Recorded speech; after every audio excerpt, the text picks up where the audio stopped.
ഇല്ല, പേടിച്ചില്ല. ഭൂമി കുലുങ്ങിയാൽ പോലും അനങ്ങരുത്, അതായിരിക്കണം സ്ത്രീകളുടെ. ആ പിന്നെ അടുത്ത ആഴ്ച എനിക്ക് സിംഗപ്പൂർ വരെ ഒന്ന് പോകേണ്ടി വരും. ഒരാഴ്ചത്തേക്ക് എക്സ്പോർട്ട് മാർക്കറ്റ് ഒന്ന് സ്റ്റഡി ചെയ്യാൻ. ആ പോകുന്ന കാര്യം പറഞ്ഞപ്പോഴേ മോഹം അങ്ങ് വാടിയല്ലോ. എന്നാ താനോട് പോര്, ഈ കെയർ ഓഫിൽ നമുക്ക് നമ്മുടെ ഹണിമൂണൊക്കെ ഒന്ന് ഡെവലപ്പ് ചെയ്യാം. എന്താ? ആ ഗ്ലോറിയ ഫ്ലവർ സെറ്റ് സൊസൈറ്റിക്കാർ വന്നിരുന്നു. എന്തിന്? അവര് ചെടിച്ചട്ടികളെല്ലാം എടുത്തോണ്ട് പോയി. ഏതോ പേയ്മെന്റ് കൊടുത്തിട്ടില്ലെന്ന്. കൊടുത്തിട്ടില്ലെന്നോ?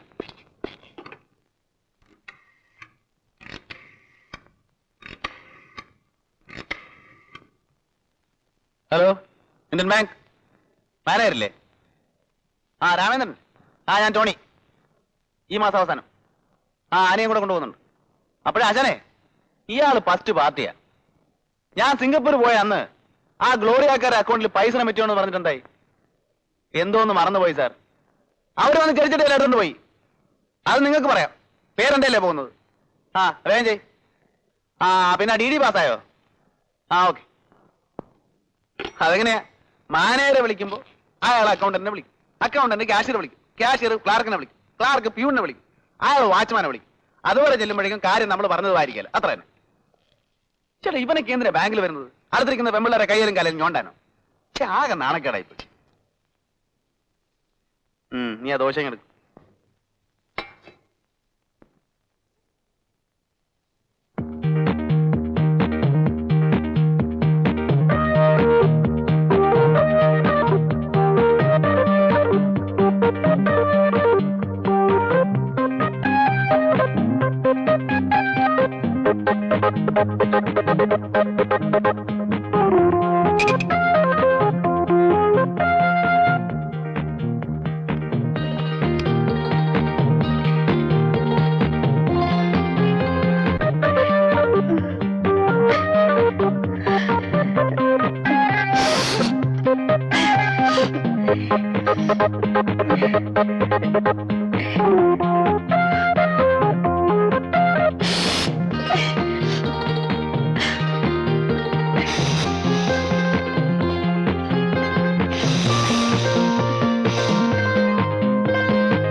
നന്നായി കഴുകി ഇറച്ചി പാകത്തിന് കുക്കറിൽ വേവിച്ച്.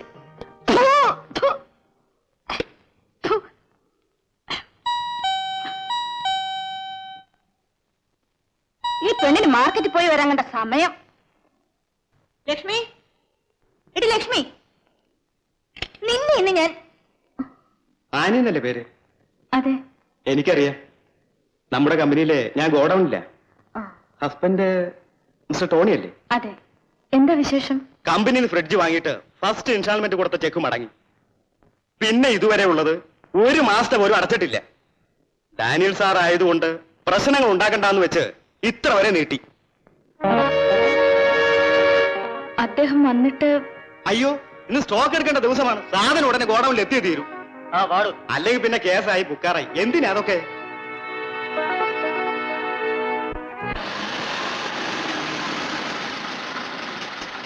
എന്താണ് ആനക്കൊച്ചമ്മോ, ചോറും കറിയൊക്കെ റെഡി ആയോ? നിങ്ങൾ കണ്ടില്ലേ? കണ്ടു. എന്താ ഇതൊക്കെ? നീ വിഷമിക്കാതെ, വഴി ഉണ്ടാക്കാം.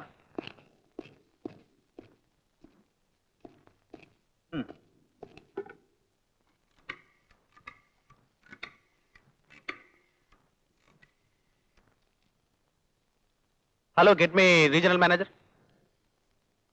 ആ STD അല്ലേ? സ്പീക്കിംഗ്. ഫസ്റ്റ് പാർട്ടിയാ. ആളെ പറഞ്ഞു വിടുന്നത് ഞാനുള്ളപ്പോ വേണ്ടേ? നിങ്ങൾ ആരാണ് മിസ്റ്റർ? മനസ്സിലായില്ലല്ലോ. കൊള്ളാം. എന്ത് പറ്റിയെന്നോ? നമ്മുടെ ഭാര്യാവധം അപ്സെറ്റ്.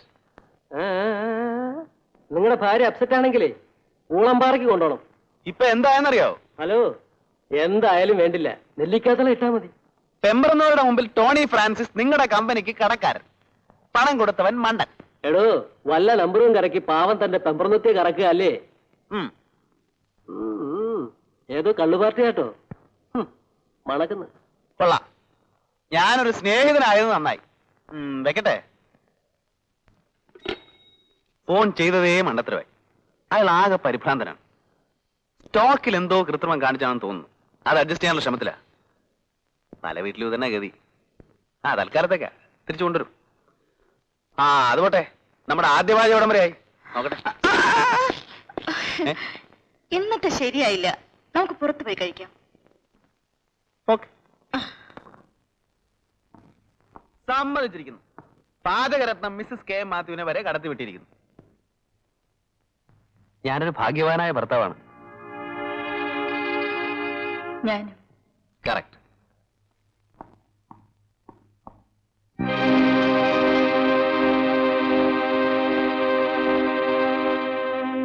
മഴക്കാലം വരുന്നെന്ന് പറഞ്ഞ് നമ്മുടെ AC അതിന്റെ ആൾക്കാർ എടുത്തോണ്ട് പോയി. ഇനിയും ചൂടുകാലം വരുമല്ലോ, അപ്പൊ തിരിച്ചു കൊണ്ടുവരും അല്ലേ?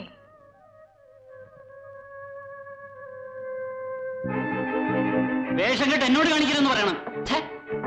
ഈ കണ്ട സാധനങ്ങളെല്ലാം വാങ്ങിയിട്ട് 1000 രൂപ തികച്ചും തരിക എങ്കിൽ സാരമില്ലായിരുന്നു. കാശ് ചോദിച്ചാൽ സിംഗപ്പൂരിലേതോ വലിയ കോൺട്രാക്ട് തരാം, അത് തരാം, ഇത് തരാമെന്ന് പറയും. കളിച്ചു പിടിച്ച് കോൺട്രാക്റ്റും ഇല്ല, കാശും ഇല്ല. ഞാനെന്താ മോക്ഷത്തിനായി ബിസിനസ് ചെയ്യുന്നേ? അല്ല, ഇതെല്ലാം നിങ്ങളോട് പറഞ്ഞിട്ട് എന്താ കാര്യം? ഒന്ന് വേഗം കയറ്റോ. എടോ, ഈ കസര ഇങ്ങോട്ടേക്ക്. അപ്പോഴേ ഞങ്ങൾക്കായി ഒരു കസേര ഇട്ടിട്ടുണ്ട്. അയാൾ വരുമ്പോ പറഞ്ഞേരെ ചന്ദ്രൻ വന്ന് സാധനങ്ങളെല്ലാം കയറ്റിക്കൊണ്ട് പോയെന്ന്. പെറുക്കി അടയ്ക്കടോ.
എന്താണിത്? മനുഷ്യൻ പേടിപ്പിച്ചു വന്നല്ലോ. ചോറുളമ്പ്.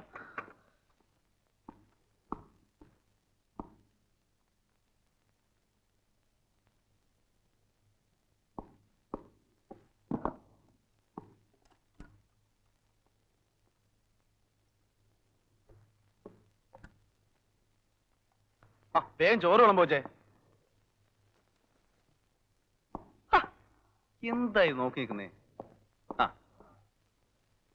വേഗോട്ടെ, എനിക്ക് വിശന്നിട്ട് വയ്യ.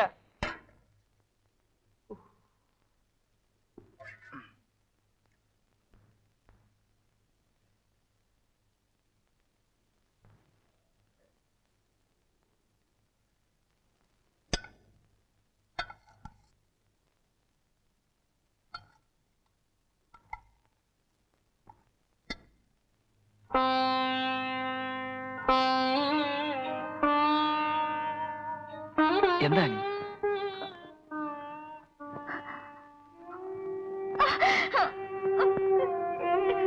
ആനി? എന്താണെന്ന് നിങ്ങൾ പറയില്ലേ? ആനി, നമ്മൾ എന്തെല്ലാമോ കൂട്ടുന്നു, കിഴിക്കും. ബിസിനസ്സിൽ ലാഭവും വരും, നഷ്ടവും വരും. നഷ്ടം വരുമ്പോ കയ്യിലുള്ളതെല്ലാം നഷ്ടപ്പെടും. ലാഭം വരുമ്പോ പ്രതീക്ഷിക്കാതെ പലതും കൈവശം വന്നു ചേരും. ഇപ്പോ നമുക്ക് നഷ്ടമാണ്. വിവാഹം കഴിഞ്ഞതും പ്രശ്നങ്ങൾ ആനിയോട് പറഞ്ഞ് മനസ്സ് വേദനിപ്പിക്കുന്നതിലും ഭേദം എല്ലാം മറച്ചുവെച്ച് സ്വയം വേദനിക്കുന്നതാണ് നല്ലതെന്ന് ഞാൻ കരുതി.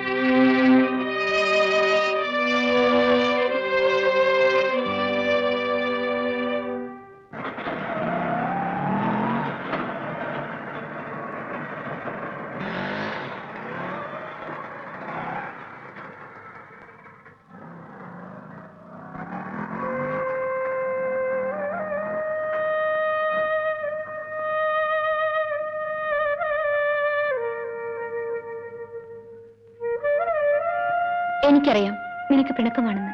വിവാഹത്തിന് വരാൻ ആഗ്രഹമില്ലാഞ്ഞിട്ടല്ല, കഴിയാഞ്ഞിട്ടാണ്. എടി, നിന്റെ കൂടെ ഞാൻ എത്ര നാൾ ചക്കാത്തിന് താമസിച്ചു. നിന്റെ വിവാഹത്തിന് ഒരു ബ്ലൗസ് പീസ് പോലും വാങ്ങാൻ സാധിക്കാതെ വന്നപ്പോൾ എന്തോ എനിക്ക് വരാൻ മനസ്സ് സമ്മതിച്ചില്ല.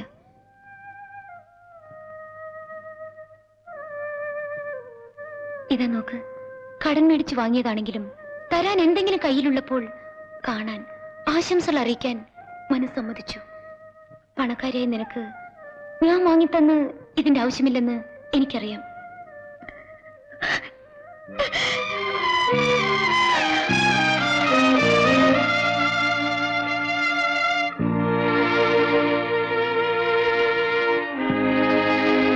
ഇത്രയും തുറന്നു പറഞ്ഞിട്ടും നീ എന്നെ മനസ്സിലാക്കുന്നില്ലല്ലോ. എനിക്ക് നീയേ ഉള്ളടി. എന്നും രാവിലെ ഇതിന്റെ അലാറം കേട്ട് നീ എഴുന്നേൽക്കണം. ഞാനായിരുന്നില്ലേ നിന്നെ വിളിച്ചുണർത്താറ്?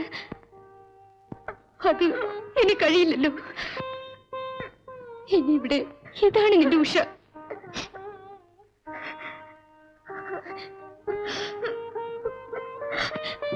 എവിടെ നിന്റെ ബെഡ്റൂം? ഞാൻ തന്നെ ഇത് വെച്ച് തരാം.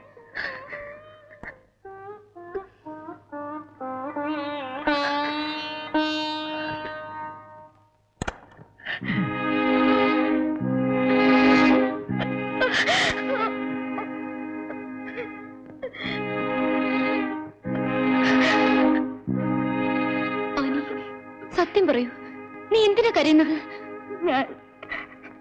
ഞാൻ വഞ്ചിക്കപ്പെട്ടു.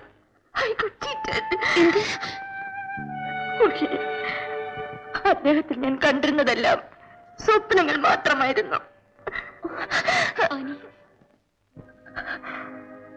വിവാഹം കഴിഞ്ഞ ആദ്യ ദിവസം മുതൽ വീട്ടിൽ നിന്ന് ഓരോന്നും നഷ്ടപ്പെടുകയാണ്. അന്യരുടെ അവകാശവാദങ്ങൾ കേട്ട് എന്റെ ചെവി മരവിച്ചു. ഇനി നഷ്ടപ്പെടാൻ ഈ വീട് മാത്രമേ ഉള്ളൂ. എന്നിട്ട് അയാൾ എന്തു പറയുന്നു? ബിസിനസ്സിൽ ലാഭവും നഷ്ടവും സാധാരണമാണെന്ന്. നഷ്ടം വരുമ്പോൾ കയ്യിലുള്ളതെല്ലാം നഷ്ടപ്പെടും. ലാഭം വരുമ്പോൾ പ്രതീക്ഷിക്കാത്തതുവരെ കയ്യിൽ വരും പോലും. എന്തോ എനിക്കൊന്നും മനസ്സിലാവുന്നില്ല. പക്ഷേ ഒന്നുകിൽ അദ്ദേഹം സ്നേഹം കൊണ്ട് എന്നെ കളിയാക്കുകയാണ്, അല്ലെങ്കിൽ ആവശ്യം കഴിഞ്ഞതും ബുദ്ധിപൂർവ്വം എന്നെ തഴയുകയാണ്. ചേച്ചി, അങ്ങനെയൊന്നും പറയാതെ. നീ നല്ലവളാ, നിനക്ക് നല്ലതേ വരൂ. തീർച്ചയായും.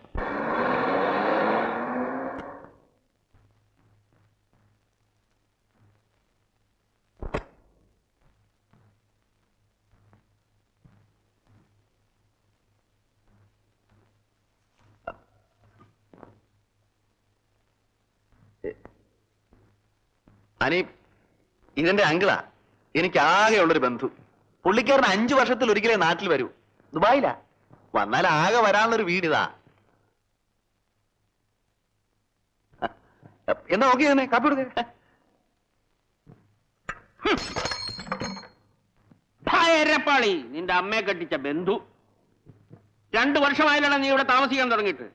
കളി തമാശയായിട്ട് പോലും 1 മാസത്തെ വാടക. എല്ലാ മാസം ചെക്ക് അയക്കും, വണ്ടി ചെക്ക്. നോക്ക, ഇവൻ എന്റെ അടുത്താണ് ആദ്യം വീട് ചോദിച്ചു വന്നത്. കൃഷ്ണന്റെ മായാവിലാസങ്ങൾ അറിയാവുന്ന ഞാൻ ഇവന് വീട് കൊടുക്കുവോ? അവസാനം ഞാൻ ദുബായി പോയ തക്കം നോക്കി അവൻ ഗിരിനഗറിൽ താമസിക്കുന്ന എന്റെ പെങ്ങളെ വളച്ച് അകത്ത് കയറിപ്പോയി. ഭർത്താവ് മരിച്ച അവളാണെങ്കിൽ ഒരു രോഗി. പിന്നെ അവിടെ വരവായി, പോക്കായി, മരുന്ന് വാങ്ങലായി, കൊടുക്കലായി, എന്തിനു പറയണു? അവിടെ കയറി പറ്റി എന്ന് പറഞ്ഞാൽ മതിയല്ലോ. അവളാണെങ്കിൽ ഒരു മകന്റെ സ്ഥാനമല്ലേ എന്ന് കരുതി വീട് ഏൽപ്പിച്ചു കൊടുക്കുകയും ചെയ്തു. ഒരു സൂക്കേടുകാരിക്ക് വാടകക്കാരന്റെ പുറകെ നടക്കാൻ ഒക്കോ? അത് വണ്ടിച്ചെക്കിന്റെ പുറകെ. അവന്റെ ചുട്ടായില്ല അങ്കിള്.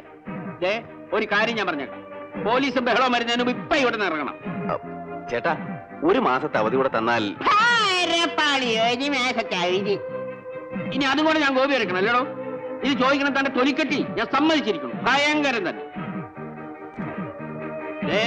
പോലീസിനും എനിക്കും ജോലി ഉണ്ടാക്കാതെ കാലത്ത് തന്നെ ഇവിടുന്ന് കാര്യമായിക്കോ. കാര്യമാക്കാനൊന്നും ഇല്ലേ? ഇവിടെ കിടന്ന മേശയും കസേരയൊക്കെ അതിന്റെ ഉടമസ്ഥന്മാർ എടുത്തോണ്ട് പോയാതെ കിട്ടിയ വിലക്ക് വിറ്റോ? ഓ, എന്റെ സിംഗപ്പൂർ വിളക്കും കത്തനും പോയിട്ടില്ല ഭഗവാനെ. പിന്നെ ഭാര്യയായ നിങ്ങളോട് ഒന്ന് പറഞ്ഞോട്ടെ, നിങ്ങൾക്കും ചില കടമകളൊക്കെ ഇല്ലേ? ഭർത്താവ് ചെയ്യുന്ന തെണ്ടിത്തരങ്ങൾക്ക് കൂട്ടുനിൽക്കുന്നത് ശരിയല്ല. ക്ഷമിക്കണം സർ. ബിസിനസ്സിൽ നഷ്ടം വരുമ്പോൾ കയ്യിലുള്ളതെല്ലാം നഷ്ടപ്പെടും. ലാഭം വരുമ്പോൾ പ്രതീക്ഷിക്കാത്തത് വരെ കയ്യിൽ വരും.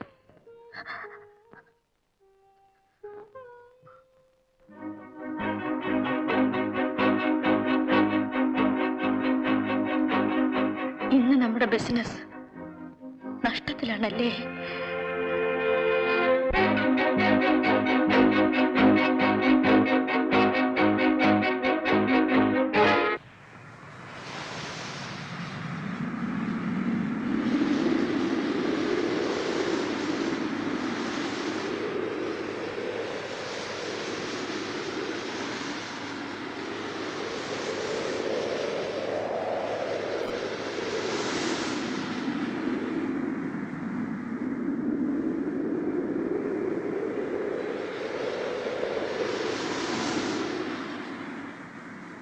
സമാധാനിപ്പിക്കാൻ വേണ്ടിയാണെന്ന് വിചാരിക്കരുത്.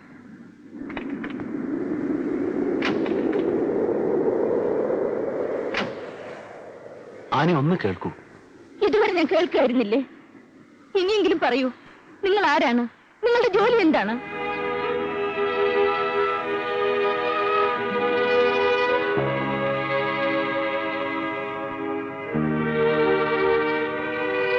കൊലയും കൂട്ടിക്കൊടുപ്പും ഒഴിച്ച് മറ്റെല്ലാം എന്റെ ജോലിയാണ്. ഇതെന്തുകൊണ്ട് എന്നോട് നേരത്തെ പറഞ്ഞില്ല? നിങ്ങൾ എന്നെ വഞ്ചിക്കായിരുന്നില്ലേ?